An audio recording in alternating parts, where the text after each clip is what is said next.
So this talk is about zero trust security for legacy application with service mesh.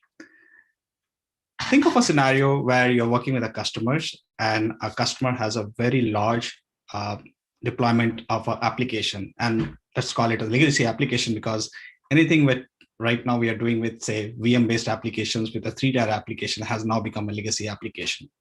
And they have, say, for example, millions of transactions per day.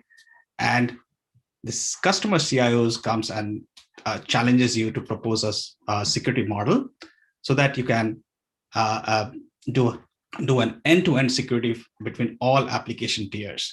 Like all the data needs to be secured on the wire, and there has to be encryption for the data, security of for the data, and you have to propose a solution. So as an architect, you have different choices. You can propose that, okay, we'll do a complete re-architecture of the entire solution. We'll build microservices, deploy it in the Kubernetes infrastructure, put some service meshes like Istio or Consul, and deploy the solution. Or we can actually build the completely the native security within the application itself, so that all the application components are secured. Now, with this, there is of course a lot of risk because there can be a loss to business continuity because now you're actually completely re-architecting the solution. And there's a lot of risk for actually moving the entire application components and moving to microservices, making containers and everything and deploying to that. Or there could be another solution where you can put some an add-on solution on top of your existing architecture that allows you to have a complete end-to-end security model established, and that can be done with the service mesh. And we are going to talk about this. So, okay. So, yeah. So, I am Rajesh and Mishra, and I'm a solutions architect with Apigee. It's a part of Google company, and we also faced a similar challenge with one of our Apigee product, which is the Apigee private cloud product, which is deployed in the customer's infrastructure and in their own data center. And the customer came up with a similar problem that you need to secure each and every component of Apigee. This Apigee is the application was actually developed about a decade back. And at that time, the security model was mostly related to the firewalls, where you have different application tiers and you just can manage the security with just having the firewalls rules defined, and you just secure your runtime components, which is the front ending. Anything with the DMZ, you just secure that component, and anything that is on the back end, it can be secured within the customer data centers with sort of like firewall rules and all. So, and then we had to propose this solution. We had hundreds of deployments, and when we went back to the engineers, they said that it's very like a lot of risk to actually implement the solution, make some changes within the code and do that. So we were looking for some add-on solutions, and that's where we looked in the service mesh and figured out that this can something we can leverage that to provide the end-to-end security for the entire Apigee stack. So, it's not moving. Okay. So before going there, let's talk a little bit about the traditional security model. So traditional security model is all about trust everything, but verify. What it means is that you define the network zones where you trust within that network zone, but sometimes you verify that as well. So what it means is that anything within the network zone, you are always trusting all the applications, devices, users within the network zone. Anyone within the network, you are always trusting him, but that comes with its own challenge. For example, there can be a service impersonations. Think of that. A bad actor can pretend to be an authorized service and gain access to your sensitive data, or it could be an unauthorized access. A service makes request to sensitive data that it is not authorized to, or it could be packet sniffing. For example, a bad actor can gain access to private network and capture sensitive data going over the network, or it could be data exfiltration, where a bad actor can send the sensitive data out of your network and to its own destination. So these are some of the challenges with the traditional security model. And as we as we work with different organizations, we even for the organizations, the cybersecurity is the #1 business worrying factor, and they have placed it above any of the competitors. And they are thinking about having the security in the place and thinking about the zero trust security to actually prevent data protection. 85% of the organization believe that data protection is one of the biggest worrying factor, and they need to implement security because of that. For 70% of the organization believes that they need to implement security because of breach. And there are a lot of other issues, like, for example, they need to do an endpoint and IoT security threats. They need to protect the system with that.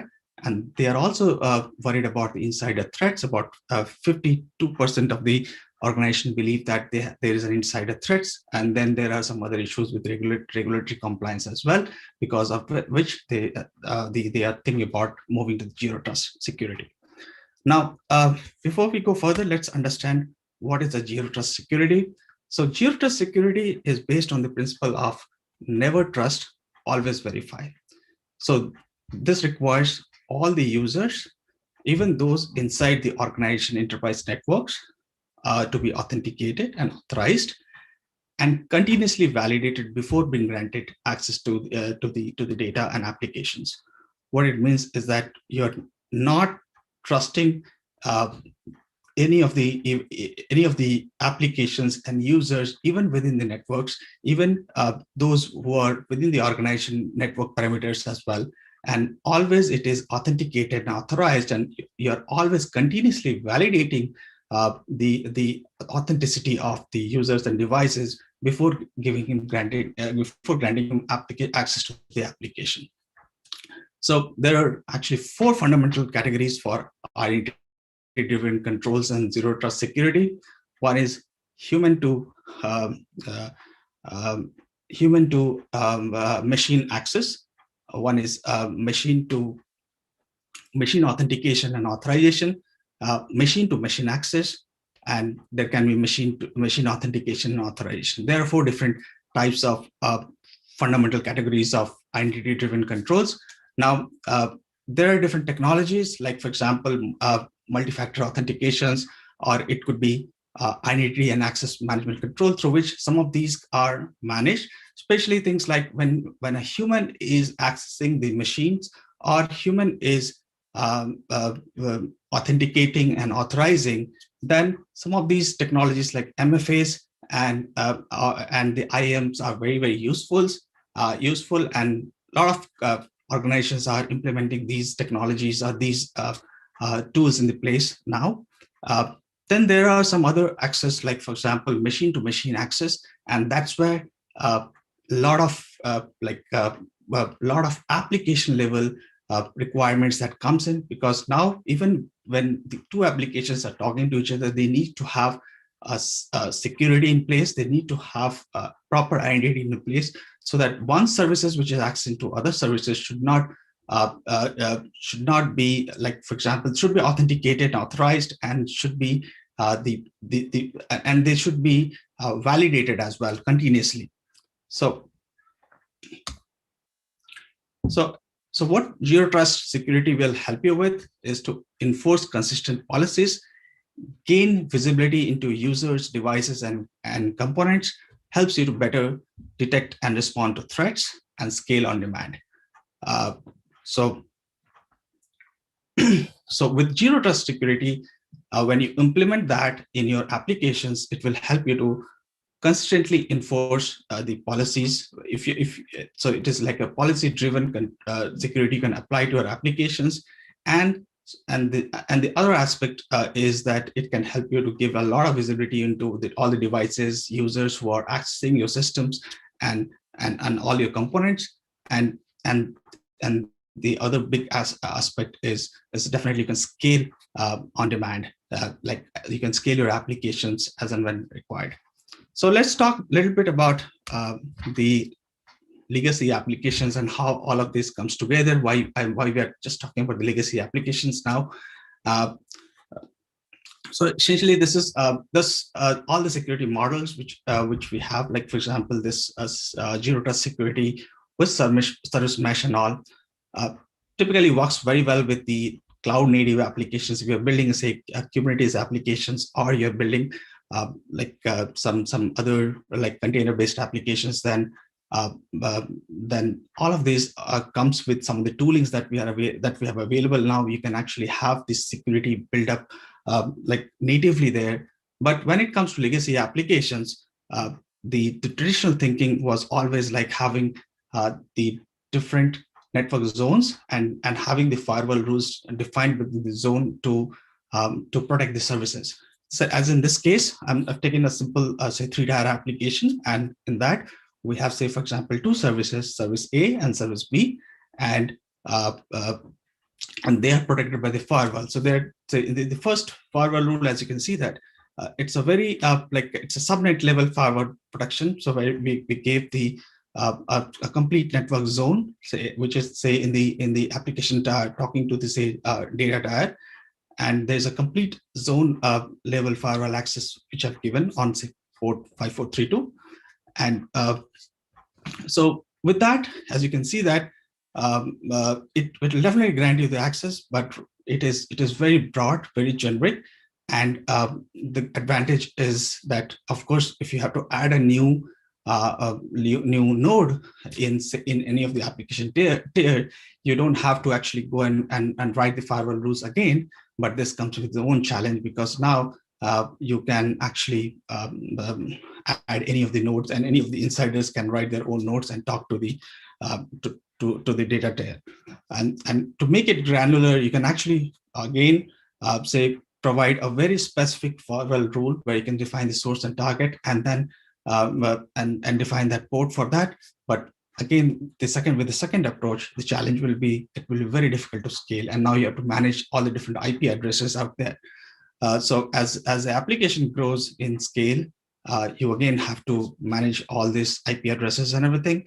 Network administrator have to make the updates to network policy. Every time there is a change in the topology, security admins have to approve for any network policy and application security changes. And network administrators, again, if they're applying any of the blanket policy changes, is also a bad security policy that is not good.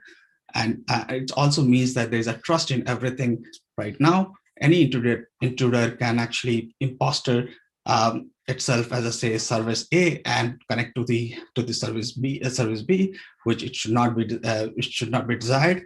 And these are some of the challenges with the security model in the current, say, legacy application. So here comes the service mesh. So service mesh, as you know, it provides a transparent and language independent way to flexibly and easily automate application network functions.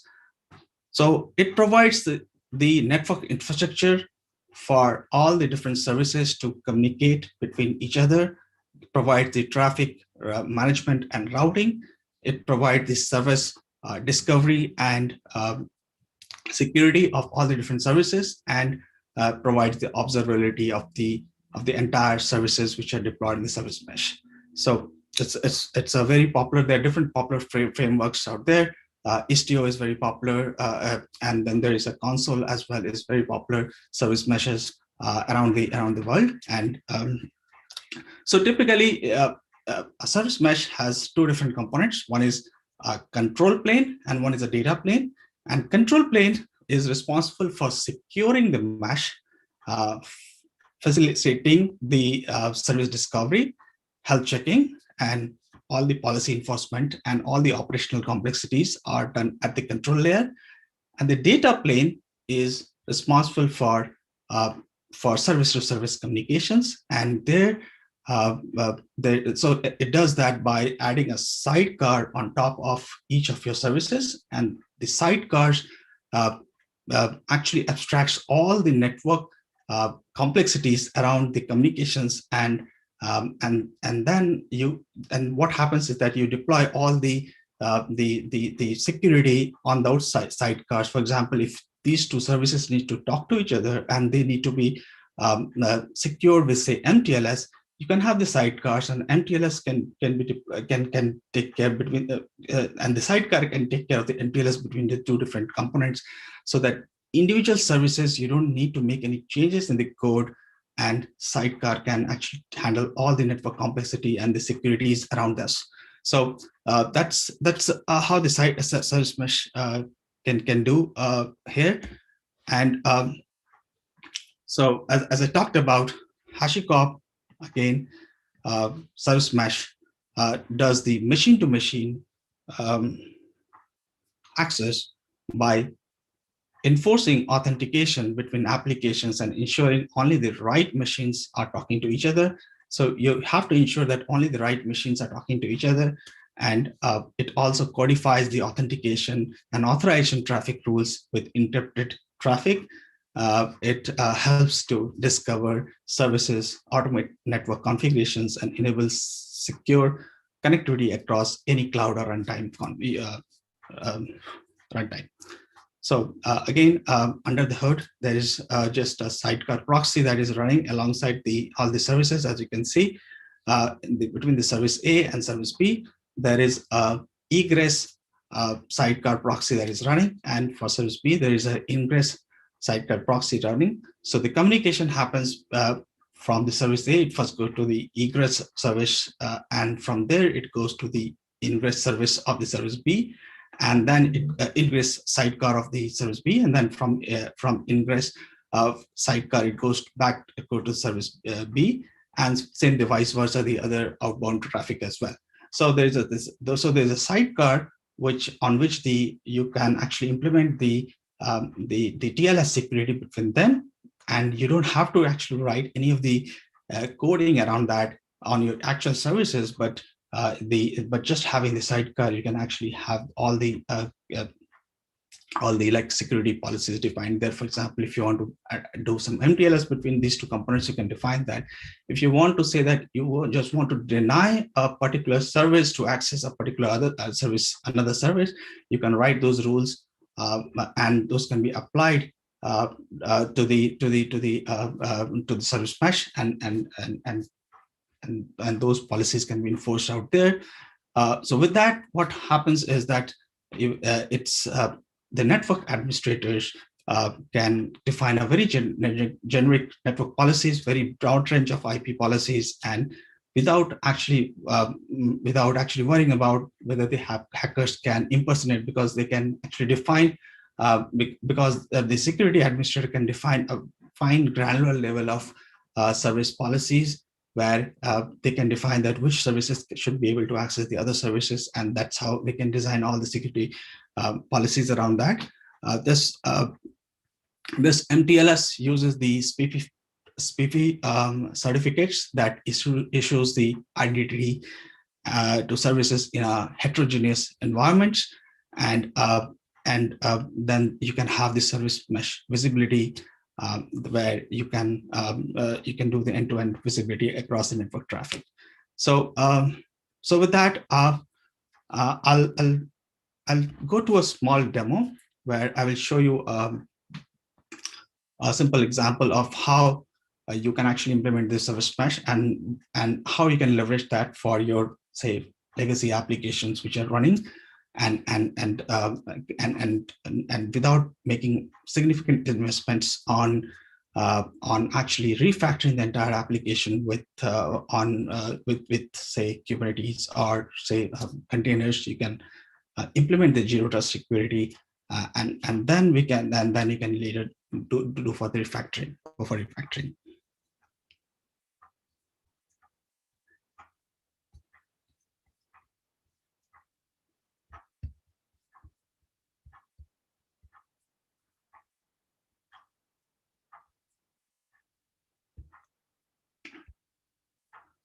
Okay, so can you see our terminal screen now, everyone? So in this terminal screen, I have, say, an application which is a simple Python script that actually talks to a database, Postgres database, and it returns some employee data. And as I run this application, it gives me all the two employee records.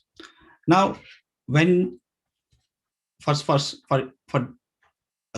right now I have just one machine in which I have both the application as well as database there.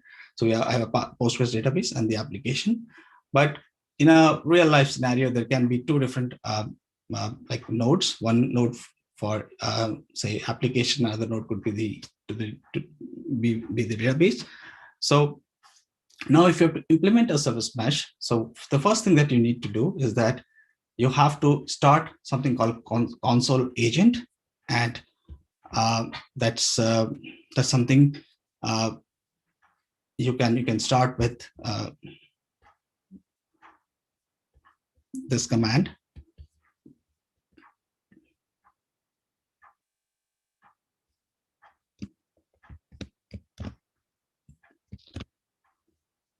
Okay. So what is a Consul agent? So Consul agent is actually the service mesh. So you can deploy a Consul agent as a server mode as well as the client mode. So it provides the service mesh functionality for the console, and it does the it is this enforcement engine. So all these are part of the Consul service agent. And what we have done so far is that we have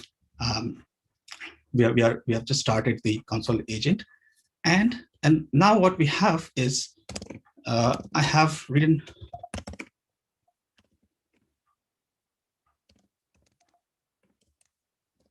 So I have two different services. One is a Postgres, just a Postgres, and another is a Python. So if you look at the Postgres.json, that's a very easy construct that you need to write. So you define a service construct, and then you define what's the name of your service. You define the port, and then you specify whether it's a sidecar service or not, right? If it's a sidecar service, you define that as a sidecar service. And then what you can do is that you can start the sidecar proxy, what we call it, and with Consul, it comes with a Consul Connect, which is a sidecar proxy. And when you actually run that, what you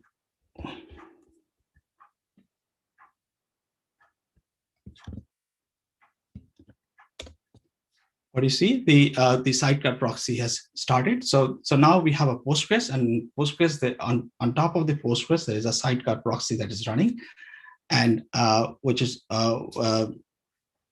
you can see out here. And now we have the Python service. So the Python service has Python service needs to talk to also the Postgres.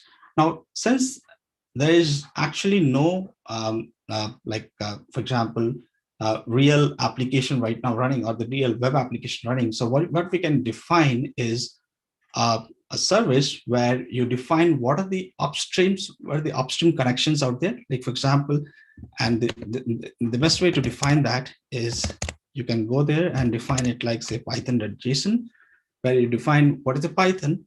This my service name is Python, and what are the upstream application it wants to connect to. So in this case, it is connecting to the destination, which is the Postgres. And then you define that what is the local bind port where it will be running out. So this is like now this what we are creating is as another sidecar, which is actually there's actually no service at this point of time. There's nothing like an application service, because this is just a command line Python. So we are just creating just a sidecar where we are giving it a bind port to that, which is 919. It connects to the Postgres service. Now with that, when you define that, and when you start this Python service, as you can see that you started this Python service, and now what you can do is that you can start this app.py and change this port to 9191 and Python app.py, and as you can see that it is still able to access. So if you actually change, yeah, it is still able to access this. Now if you actually don't run the service, right, you will see that it will not be able to start the service. So what's happening is this application right now is talking to the Python's sidecar proxy, and indeed then it talks to the sidecar proxy of the Postgres, and that's how the communication is being established. And there's an MTLS connection that is also being established between them. Now, if you want to, say, for example, deny a service, then what you can do is that you can write a simple policy, and the policy is actually an intention policy, where you can say that your intention is to create a deny policy between the Python to the Postgres communication. So you can define that, and once you write that, so you have created a policy, and then you should be able to, say, for example, run this application. You will see that the application, you're not able to communicate to the other application. So so as you can see from this, is that you're able to now create an MTLS security between two different applications, and you have defined defined some security policies, and that's how you actually can implement some of this zero trust security. So coming back to the slide, I think the key takeaways is you can always build a solution as MTLS solutions or the zero trust solution as an add-on on the existing applications. You may not need to change the entire code if the zero trust security is something that you have to implement. It will definitely manage all the complexity of IP addresses, and you can have this. You can define the security between the machine, and it will have the machine connectivity between all the service mesh, yeah, and with service mesh, and then you can scale the applications easily. And Consul Connect is an excellent choice for service mesh. So I think I don't think I have much time left. So if you have any questions, then feel free to post it, and I'll try to reply that. Yeah, through the community. Thank you so much, Rajesh. What would you say your plans are for this, to kind of the kind of next step of this? Is there any? So are there any plans? So yeah, right. So I think I'm quite passionate about the entire service mesh stuff, right? So I follow both Istio as well as Consul, and I had an opportunity to actually do a product management for Apigee as well for some time, and we had a choice to use one of these technology, and we went to Consul.